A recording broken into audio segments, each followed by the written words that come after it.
আজকের এই ভিডিওটা অতি গুরুত্বপূর্ণ। দেখা মাত্র প্রত্যেকটা বাংলাদেশী নাগরিক এটা ভিডিওটা শেয়ার করে দিবেন, কারণ আমি যে তথ্যগুলো দিচ্ছি। কালকে একটা ছবি রীতিমতো চমকে দিয়েছে আমেরিকা, ভারত এবং বাংলাদেশকে, এবং এই চমকানিটা নিঃসন্দেহে দিয়েছেন বাংলাদেশের অন্তর্বর্তীকালীন সরকারের প্রধান উপদেষ্টা মোহাম্মদ ইউনূস। প্রশ্ন অনেক, সত্যি কি পাগল হয়ে গেলেন মোহাম্মদ ইউনূস? মানে দুদিন পরে উনি যখন বাংলাদেশে থাকবেন না, তখন ওনার নেওয়া একাধিক আত্মঘাতী সিদ্ধান্ত আলটিমেটলি বাংলাদেশকেই কিন্তু দেউলিয়াকরণের দিকে একটু একটু করে নিয়ে যাবে।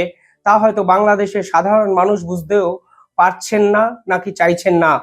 উনি কালকে একটি মিটিং করেছেন। সেই মিটিংটি উনি করেছেন আলেকজান্ডার সরোসের সঙ্গে।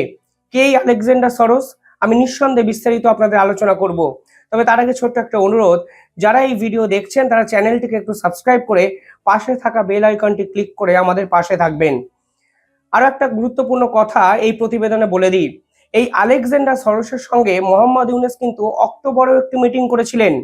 যখন বাইডেন এই মোহাম্মদ ইউনূসকে স্টেজে তুলে ক্লিন্টন ফাউন্ডেশনের প্রোগ্রামে রীতিমতো রাজকীয় সম্বর্ধনা দিয়েছিলেন, ঠিক তখন কিন্তু এই মিটিংটি মোহাম্মদ ইউনূস করে এসেছিলেন আমেরিকায় গিয়ে। ডোনাল্ড ট্রাম্প কিন্তু এই আলেকজান্ডার সরোস এবং সরোস ফ্যামিলিকে কোনো ক্ষেত্রে পছন্দই করে না, কারণ এই সরোস ফ্যামিলি হলো জো বাইডেনের অত্যন্ত ঘনিষ্ঠ। এমনকি এই জর্জ সরোস অর্থাৎ আলেকজান্ডার সরোসের বাবা জর্জ সরোসকে highest civilization of award Joe বাইডেনের আমেরিকাও কিন্তু দিয়েছে। আর ডোনাল্ড ট্রাম্পের বিরুদ্ধে যতগুলো মামলা রুজু করা হয়েছে, মানে একাধিক ক্ষেত্রে ডোনাল্ড ট্রাম্পকে ফাঁসানোর পিছনে প্রধান অভিযুক্ত কিন্তু এই জর্জ সরোস। অর্থাৎ আমেরিকা সরকারের সেনেটে বসে যে সকল আমলা ডোনাল্ড ট্রাম্পের বিরুদ্ধে বিভিন্ন ষড়যন্ত্রে লিপ্ত, তার মধ্যে জর্জ সরোস ছিলেন অন্যতম। তাই এই জর্জ সরোসের সঙ্গে ডোনাল্ড ট্রাম্পের সম্পর্ক অত্যন্ত খারাপ। এমনকি বাইডেনের অত্যন্ত ঘনিষ্ঠ জর্জ সরোস বিভিন্ন ক্ষেত্রে ডোনাল্ড ট্রাম্পের সঙ্গে প্রকাশ্যে সংঘর্ষ কিন্তু চলে যান। আর এই জর্জ সরোসের ছেলে আলেকজান্ডার সরোসের সঙ্গে মিটিং করলেন মোহাম্মদ ইউনূস। আমি সত্যি জানি না কোন পররাষ্ট্র নীতিতে উনি বিশ্বাস করেন। আসলে আমেরিকাকে পাল্টা দেওয়ার খেলায় নামছে বাংলাদেশ, শুনতে হয়তো খুব ভালো লাগছে, কিন্তু বিশ্বাস করুন ঠাকুমার ঝুলি শুনতেও আমাদের খুব ভালো লাগতো, কিন্তু বাস্তবিক প্রেক্ষাপটে দাঁড়িয়ে ডোনাল্ড ট্রাম্পের সঙ্গে লড়াই করার ক্ষমতা এই মোহাম্মদ ইউনূসের আছে কিনা, সেটাই তো একটা লাখ টাকার প্রশ্ন। আরো অনেক তথ্য আমি আপনাদের একটু জানিয়ে দিতে চাই। এই জর্জ সরোস যে ফাউন্ডেশনটি চালান তার নাম হলো ওপেন সোসাইটি ফাউন্ডেশন। আর এই ওপেন সোসাইটি ফাউন্ডেশনের দায়িত্বেই কিন্তু বর্তমানে এই জর্জ সরোসের ছেলে আলেকজান্ডার সরোস আছেন। আর এই ফাউন্ডেশন কি করেছে জানেন? ফাউন্ডেশন একাধিক দেশকে, সেই দেশের অর্থনীতিকে এবং সেই দেশের সরকারকে বিভিন্ন সময় বদলে দেওয়ার অভিযোগ কিন্তু এই ফাউন্ডেশনের বিরুদ্ধে আছে। এরা কিন্তু ব্যাংক অফ ইংল্যান্ডকেও ছাড়েনি।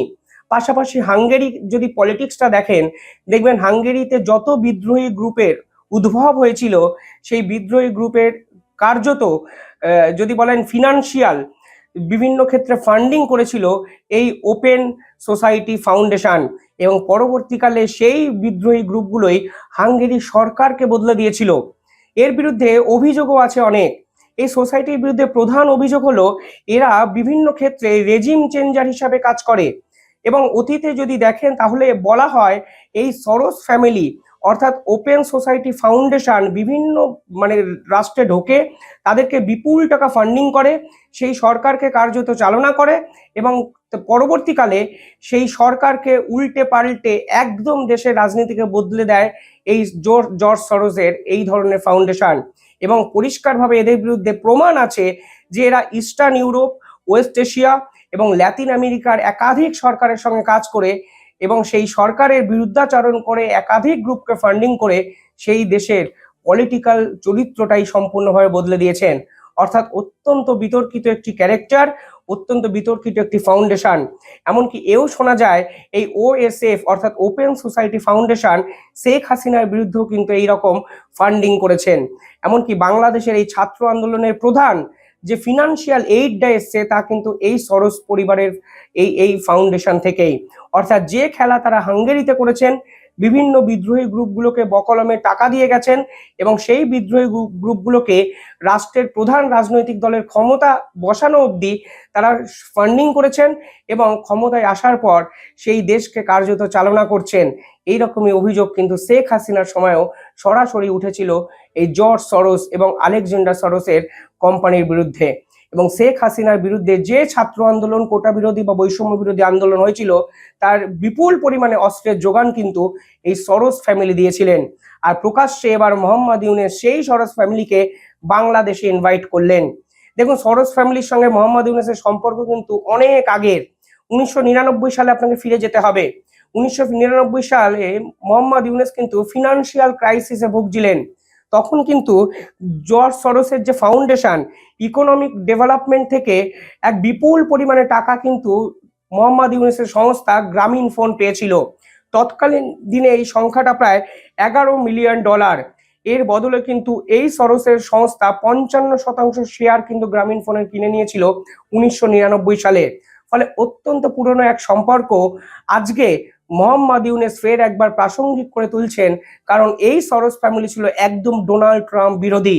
অর্থাৎ বকলমে এই প্রশ্নটা উঠে যাচ্ছে, এবার ডোনাল্ড ট্রাম্পের বিপক্ষে ষড়যন্ত্রে সরাসরি অবতীর্ণ হলেন মোহাম্মদ ইউনূস। শুধু তাই নয়, কালকে সরোস ফ্যামিলির পক্ষ থেকে একটি প্রেস কনফারেন্স করা হয়। এই প্রেস কনফারেন্সে কি কি বলা হয়েছে জানেন? 4টে মূলত পয়েন্ট বলা হয়েছে এবং তারা মোহাম্মদ ইউনূসের হয়ে ভূয়সী প্রশংসা করে দিয়েছেন।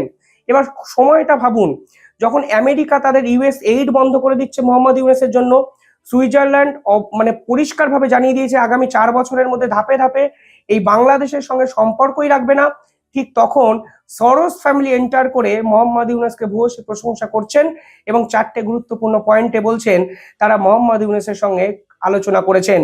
মিডিয়া ফ্রিডম নিয়ে আলোচনা করেছেন সরোস ফ্যামিলি। কোথাকার মিডিয়া ফ্রিডম, যেখানে বাংলাদেশের 500টার বেশি সাংবাদিকের 500 জনের বেশি সাংবাদিককে নির্বিচারে মারা হয়েছে, কেস দেওয়া হয়েছে শেষ 3 মাসে, সেই দেশে বসে মিডিয়া ফ্রিডম নিয়ে সরোস ফ্যামিলি আলোচনা করেছেন। অর্থনীতি নিয়ে আলোচনা করেছেন সরোস ফ্যামিলি, সাইবার সিকিউরিটি নিয়ে আলোচনা করেছেন এবং রোহিঙ্গা ইস্যু নিয়ে আলোচনা করেছেন। আলটিমেটলি আলোচনা তো দূরস্থ, বাংলাদেশের অর্থনৈতিক ভাড়ার যে জায়গায় গিয়ে পৌঁছেছে ঠিক সেইখানে দাঁড়িয়ে প্রায় $234 বিলিয়ন সরোস ফ্যামিলির থেকে চেয়ে বসেছেন মোহাম্মদ ইউনূস। এবং এই টাকাটা যদি সরোস ফ্যামিলি বাংলাদেশকে অফিসিয়ালি দেয়, তাহলে কিন্তু বিশ্বাস করুন এই সরকারের সম্পূর্ণ রাশ চলে যাবে এই আলেকজান্ডার সরোসের ওপেন সোসাইটি ফাউন্ডেশনে।